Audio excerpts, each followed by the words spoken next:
Hello and welcome to warrenthornton.com with my regular co-host, the wonderful Lee Slaughter.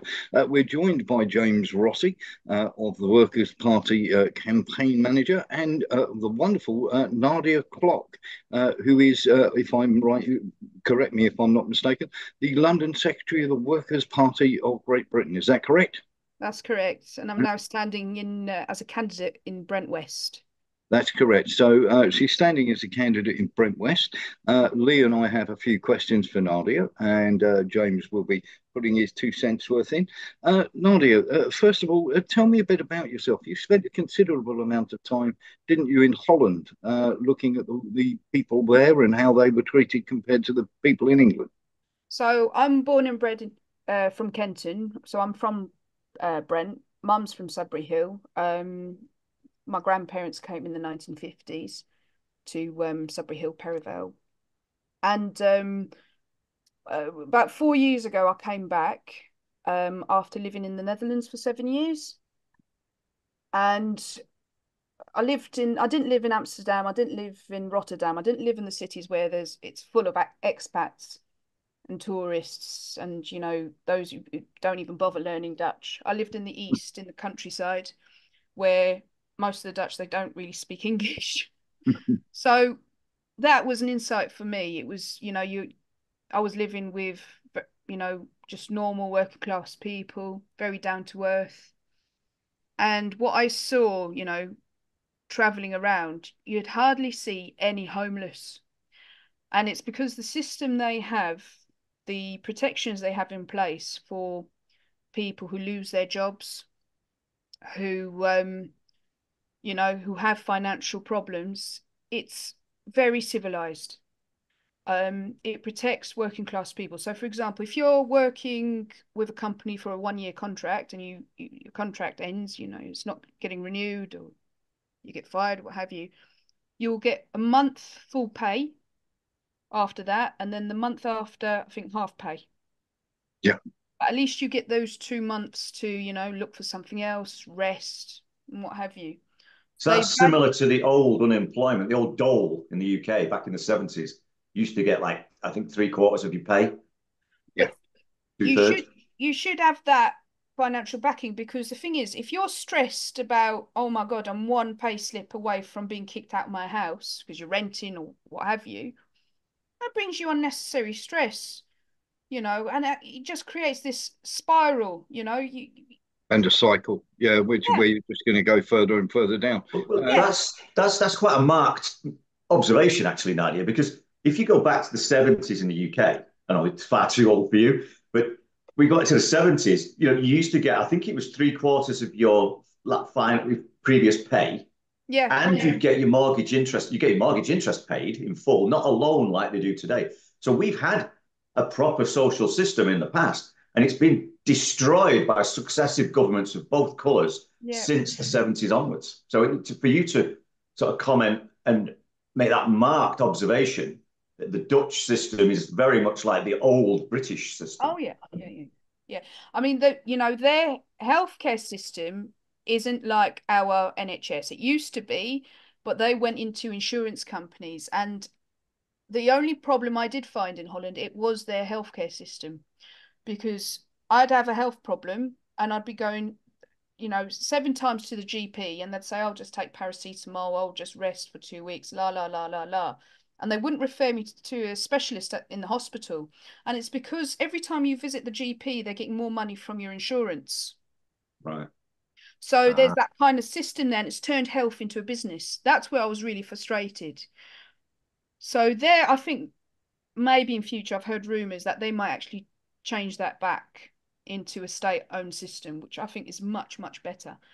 But Yeah. with the health insurance system, the only good thing is that the poorest in the society in Holland were still protected. They still had access, even if they didn't have the money to afford the insurance, they'd still have access to the healthcare system. Nadia, just as a challenge to what you've just said, Yeah, as a representative candidate for the Workers' Party, right. you said that a state paid system is better than an insurance based health system. But if again, I'm asking you as a Workers' Party candidate here, do you think the NHS is a good system? Because At the moment, no. frankly, I don't. And No, it's not but a there's a money reason issue for that, because it's not a state-owned system anymore. It's owned by PFIs. to an extent, but the amount of money that's lavished on the NHS is reaching the realms of ridiculousness now, isn't it? So Yeah, but throwing money at it is not going to solve anything. no, it's not about throwing money. It's about sorting it out properly. I mean, you see, the thing is, if you're spending half the cash on managers and layers of management in hospitals, you're not solving the issue, which is the patient. You're not curing the patient. You've just got more admin. Yeah. And that, you've got an issue there. So The are aim you has to be the patient. Are you an advocate of the staff nurse? Get rid of all the managers, rid of all the ward managers, middle managers, and just have the old staff nurse that used to run the hospital. Well, yeah. I mean, from what I remember is that when I was young, going to the hospital, they'd try and find out what the issue was, and they'd try and help you. After it became more of, what I realize now, it's protocols and procedures. And that's the issue.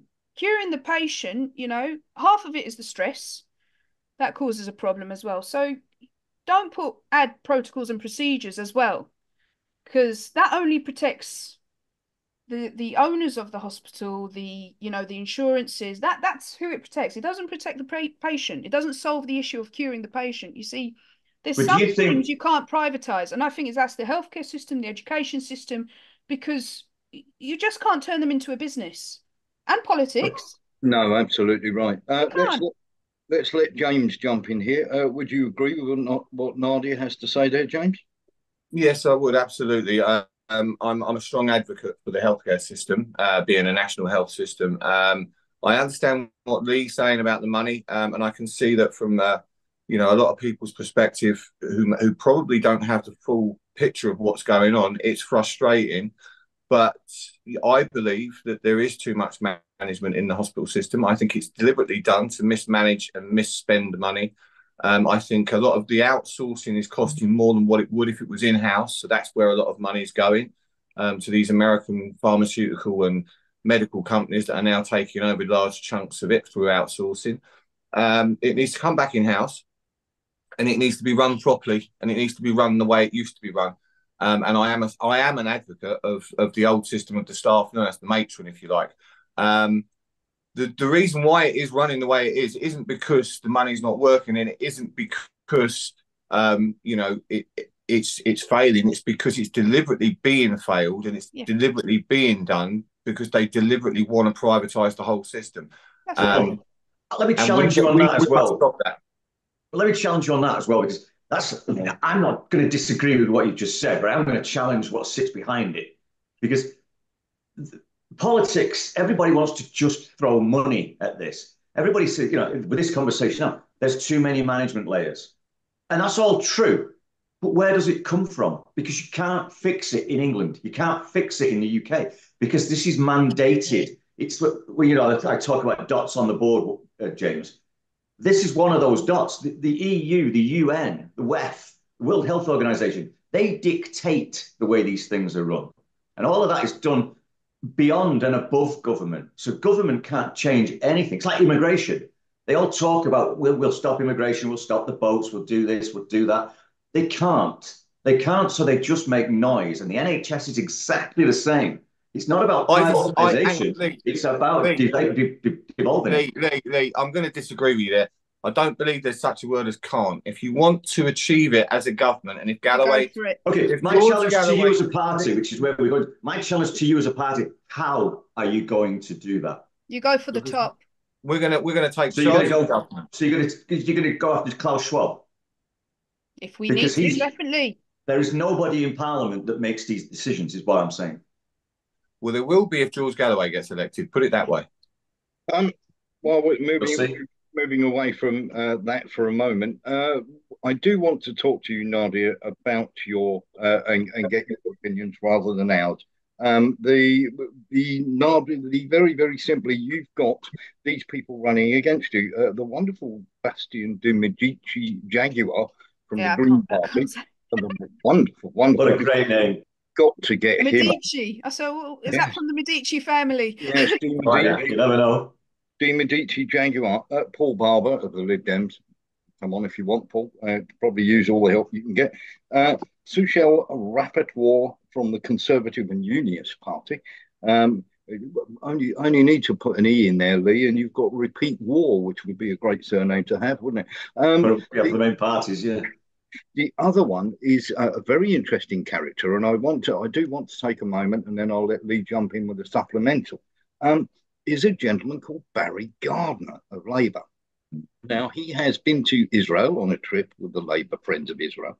He was hauled over the coals for accepting 430,000 pounds from what MI5 called a Chinese spy called Christine Lee. And in Wembley in North London, he walked into a Palestinian shop, demanded that they take the flag down, because there was an Israeli shop next door, which wasn't even his constituency. This is somebody you look forward to taking on, Nadia, isn't it? Absolutely. Absolutely. That's immoral. How can you tell shopkeeper, you can't put the Palestinian flag up, especially in these days, in the days of a genocide? I mean, yes. How did he know? That's insane. How did he know that the shop next door was an Israeli shop? Well, I wonder if he's talking about the one down my road in Preston Road, because you've got the IHRC shop, which is it's That's like an Islamic charity shop, and next to it is it's a Jewish baker. So that's the one. That's the one. So that's down my road. Right. They've got the big. You see, their shop window was sprayed because they had the Palestinian flag. The cameras weren't working, unfortunately, so they cleaned it up and they kept it up there. But how dare he do that? I just find that immoral.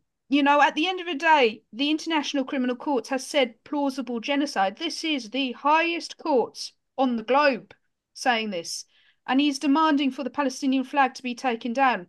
You see, it's funny that, because I went into all the shops there and I was putting my posters up, and they were really on my side. And I wonder if someone's talked to them, because this was in April. I saw that my poster's been taken down. Yeah. That's interesting that. This happened in April 2023, Nadia, and the reason I mention this is because in Russia, and Russia currently having a war with Ukraine, you have all sorts of faiths and everything else, and they're all Russian first, and sort of their faith second. There's a couple of people who said, they didn't like the Palestine flag there. It is not on him, surely, to do that, is it? Especially as he is a friend of Israel. It looks conflicted, doesn't it? No. Each to his own. We're not, I don't see the society as sectarian. And, at the end of the day, you should be allowed to carry your own politics. And that's one thing I'm vouching for, is that no one should be discriminated for their political ideology. It's important that, you see, for example, if you're a communist and you're working at one company and the boss don't like communists and you get fired, you should be protected. You should be able to take that to tribunal and do something. I think it's more fundamental than that, though, isn't it, Nadia? If we don't have freedom of speech, then we can't talk to each other. We can't express differences of opinion. And it goes to an ugly level. Yeah. Yeah. Therefore we can't come to agreement. We can't come to compromise. We can't settle issues. And what you do, you create two groups. Well, there's many more groups, but for example, if you've got two groups that can't even talk to each other, can't sit down, have a drink together and just discuss their differences. Yeah. At the end of the day, it's going to fester, isn't it? And then it's going to get to a level where it's going to get ugly. Yeah. So, and again, this is where I go, let's take it beyond the UK, because all of the World Economic Forum, the United Nations agenda for the 21st century, they foment all of these separations of people. They create, the United States is the best example today, where they're trying to create racial divide. Around law and around drugs and around immigration and around George Floyd and how criminal, and they've made him into a hero for this very reason. And if we don't have the freedom of speech and the freedom of expression, the protected right to talk to each other, then we'll never ever get past those issues. So I say, again, we've got to lift above Parliament, we've got to lift above Westminster and look at where these come from and start legislating against those influences. Which takes me this is the thing. It is the influence from. sorry to interrupt. No. It is the influence from the US. Like, for example, Assange being kept in prison. I mean, he's a journalist. He should be allowed to whistleblow. That's the essence of making a society in the West a good society. That's why the world looked up to our ways of doing things. You see, when you do that, and for example, Anna Sakoulas, the one who ran over Harry Dunn. Yes. I mean, she got what, a suspended sentence? Yes. Yeah, absolutely. It doesn't work for us anymore, the way we're being treated. No, it No, doesn't. I agree. I agree with everything you said. All I'm doing is raising the issue above Westminster Parliament. And, you know, if you're going to run for Parliament, you're going to make change, then really I'm just highlighting that you have to be looking above Parliament for the answers. Well, that's it. No, absolutely. You have to go for the source, the head of the snake. You have to. And you know, it's going to be hard. It really is going to be hard. Well, it's going to be dangerous. I think there's an opportunity for us. I think there's an opportunity for parties like yours. I think there's an opportunity for reform to take advantage of the malaise in politics. And I think, you know, if you get out there and present a message, I think you can get listened to. Yeah.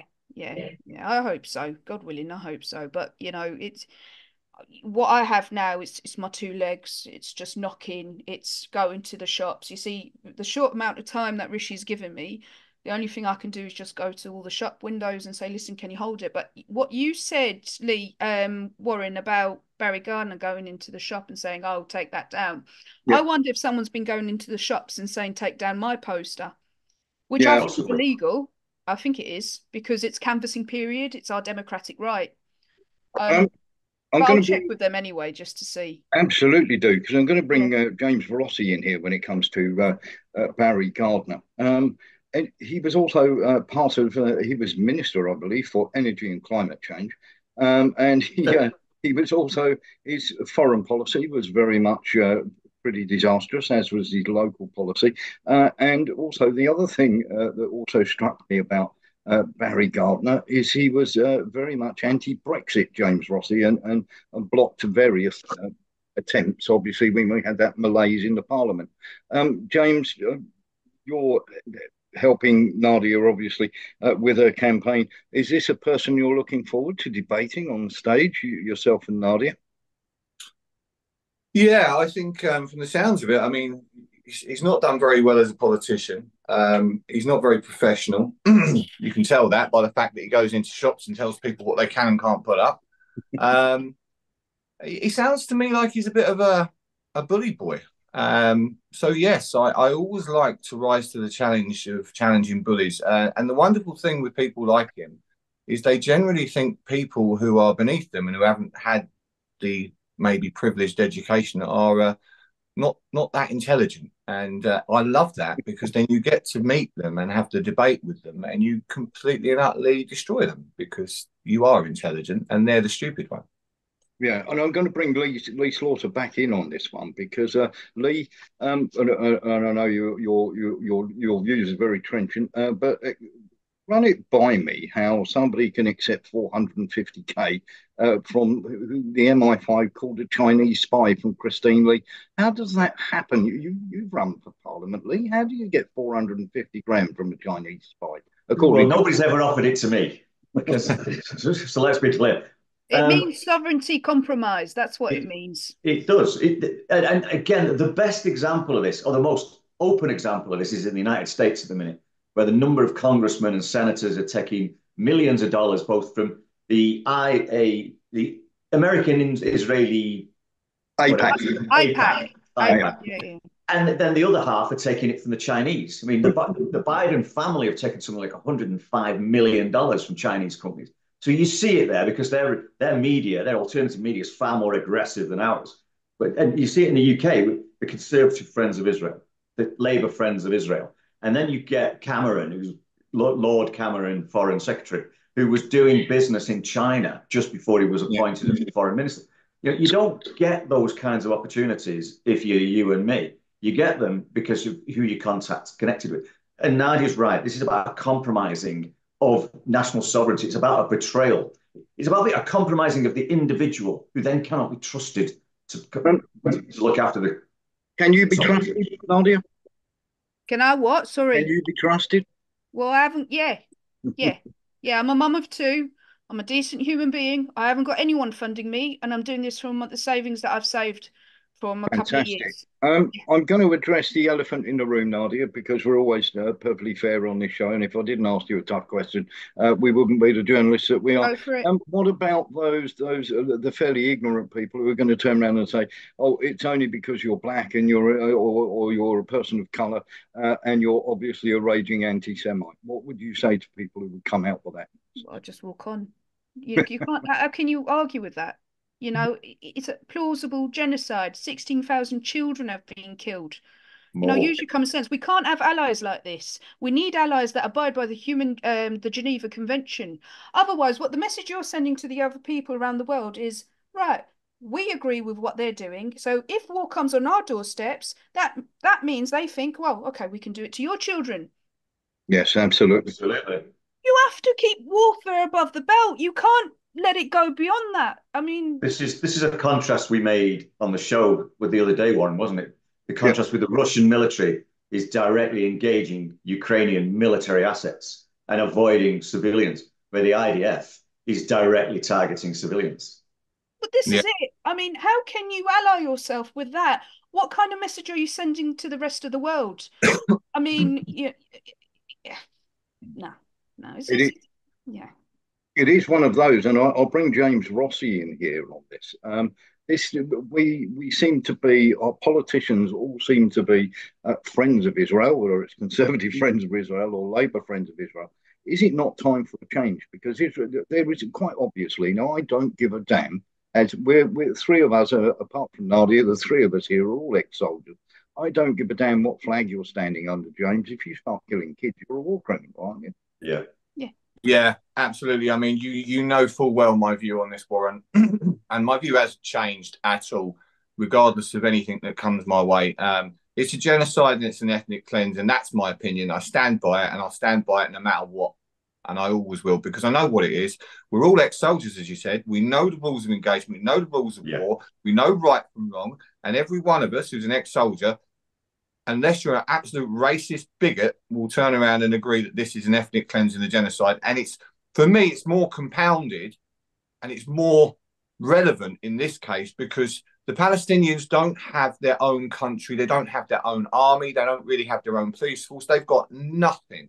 So for me, you're an occupying government, an occupying force, which Israel is, and you're bombing the civilian population that you are ruling over that has no real means of defence. That is not acceptable, and it should never be acceptable. Well, and it's leaving. Hang on, just let me finish. It's leaving the rest of the world looking at the Western countries, the UN, in particular United States and UK, and thinking, what a bunch of hypocrites. What an absolute bunch of hypocrites. One rule for them, one rule for us. They think that we're evil. Cannot be allowed to happen.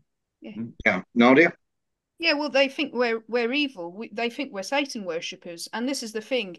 Yeah. You know, where does the head of the snake come from? Does it come from Israel or does it come from the States in Congress, the support they're getting? Does it come from the brigadier generals that are Sandhurst graduates? Where is it coming from? This, you know, bloodthirstiness. You see, for example, Davos.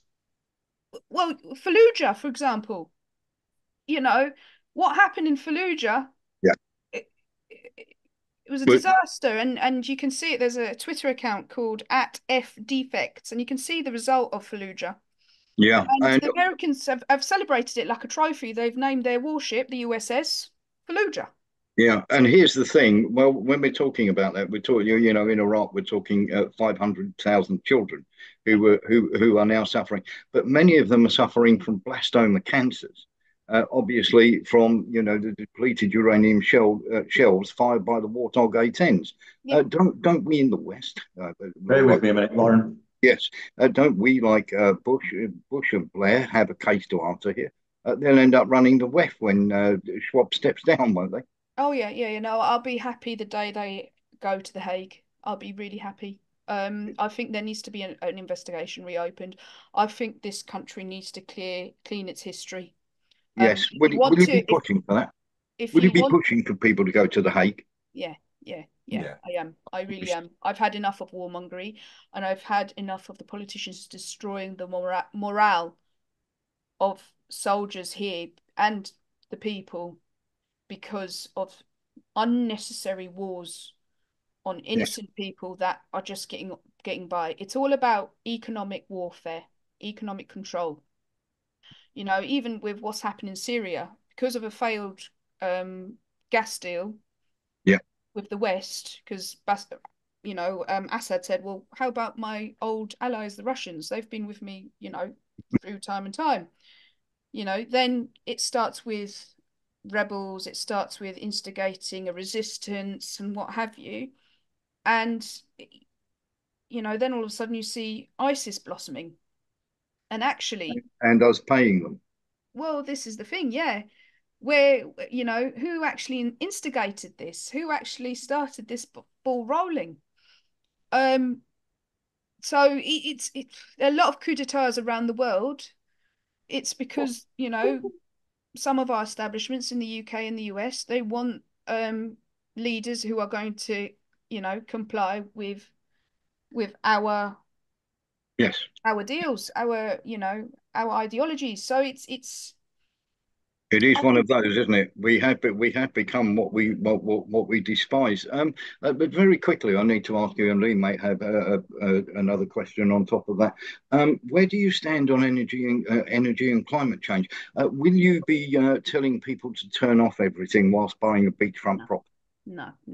You see, the thing is, you cannot oppress working class people. You can, when I say working class, I think even the middle class are now working class because you know, the very rich and the politicians have just pushed them down to working class. When you want to do climate change, if you're a billionaire, multi-billionaire, my advice to you is put your hand in your pocket and dig a bit deeper. And you change things yourself. Don't ask normal people, to change the way they live, to do things, you know, they do for your own agenda. Because they're giving up enough. And for me, it's a facade. It's just to help, you know, I don't know, electric car companies, maybe this person's got a share in that and what have you. It's a facade. It's not true to its agenda. Yeah, absolutely. Lee, final question from you. Yeah, it's really supplemental, really, based on what Nadia's just said. It's, you know, if you look at, we covered a story this morning actually about the real taxation levels with, you know, people, a lady on £130,000 a year, taxation levied on the wealthy now is so high that it's pushing them down into this second. So you then look at the number of working people at the lower level who have their earnings topped up with benefits. You know, fundamentally, that's wrong. You know, it means the economy is not working. It means the taxation system is not working. So if I then ask you the question, we look at fuel inflation and we look at food inflation and we look at the fact that these prices have gone up. In a real crisis, that then margins would be compressed and come down, even though the prices were. But we're not seeing that. We're seeing prices up for food, prices up for oil, gas, electricity, petrol, diesel, and margins have gone higher, which demonstrates that these are not real crises. These are manufactured crises. Where does the Workers' Party stand on that, and what would you do differently? Well, you see, we stand for decreasing wealth inequality. So you're absolutely right. You could be earning about 130k. You're still poor. You're still, you know, I mean, it's hard for me to say that to someone who's earning about 20k and 30k outside of London, you know, where they. It's an example of the way the damage has been done to society. Yeah, it is. It is. But I'm talking about people who are earning, you know, well of the excess. 2030. Yeah, of 250k a year, you know, millions a year. I mean, Rishi Sunak, I think his net worth per year, I think it's 31 million, I think. Yes. Don't quote me. His personal fortune is 70 million. His upside of his association with a company called Thelemy, which is an investment company in Moderna, 380 million they invested in Moderna in 2016. You know, his upside for that, he'll put him on a par with his father-in-law. Yeah, absolutely. Nadia, where can people find you on your, if they want to come and support your campaign and they want to find you on social media, where can they find you? Where can they donate to? Right. Okay. On my Twitter account, it's called at KLOK. So that's clock, but it's the Dutch German way. KLOK Nadia. So NADIA at Clock Nadia. They can find my Twitter account, and I've got the link there for my crowdfunder. Fantastic. James Rossi, where can people find you and your very entrenched opinions on Twitter? Where can they find you, James? Twitter is James R.O. Hang on a minute. Let me get 2 seconds. There's one thing I'd like to bring up, just because Of the course. three of you are veterans. Yep. There's a page in our manifesto that is specially for veterans, and I wonder if maybe one day we can discuss it and debate it and see what you think. Of course. Sure. Yeah, Come back anytime. You're always welcome back. Thank you very much. Not a problem. I have a copy here. Oh, brilliant! That's the Congress. Yes, but it has various points in there for veterans. James Rossi, on you go. Yeah. So it's at James R.O. 564-18288. So that's 564-18288. And James Rossi.268 on the TikTok. Just quickly, I wanted to just add to the healthcare thing, not healthcare, the utilities thing, your question you asked. It is in the manifesto to bring the water back in-house, and I do believe that George would look to bring in the electric and the gas back into state ownership. So that's family silver. Yeah, get the family silver. Again, that was a deal that was done in 78, I think it was, 77, 78, with the Labour Party cap in hand to the IMF. And it was Margaret Thatcher that carried the can for actually delivering it. And that's about World Economic Forum again. Dictating to governments.